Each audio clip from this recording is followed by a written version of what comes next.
Matindi ang sinapit ng mga pamilya na nakatira sa gilid ng bundok dyan sa barangay Poblasyon sa bayan ng Malapatan sa Sarangani Province. 10 sa kanilang mga kamag-anak ang nasawi matapos gumuho ang lupa at natabunan ang kanilang mga tahanan dahil pa rin yan sa walang tigil na buhos ang ulan. Vin Pascua sa balita. Malalaking bitak ng lupa dahil sa June 8 na magnitude 7.8 na lindol ang dahilan umano kung bakit mabilis ang pagguho ng mga lupa sa ilang lugar sa Sarangani Province.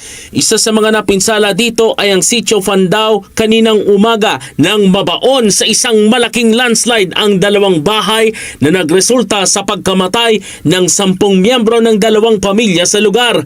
Agad na nagtulungan ang mga residente sa lugar para mailigtas sana ang mga pamilyang nasa 2 natabunang bahay, pero patay na sila ng mahukay. Ang mga namatay sa trahedya ay sina Alejandro Maladian at Gina Maladian at ang kanilang mga anak na sina Jordan Maladian, Will J. Maladian at Nitoy Maladian, maging sina Ricky Dawang Yaton, Bonbon Kawari at ang kanilang mga anak na sina 30, Prince at Joseph. Si Ricky Yaton ay naitakbo pa sa ospital sa pamamagitan ng mano-manong pagbuhat ng kanyang mga kapamilya at idinaan sa pababang masukal at matarik na lugar upang makarating sa mga emergency responder. Pero namatay din pagdating sa ospital.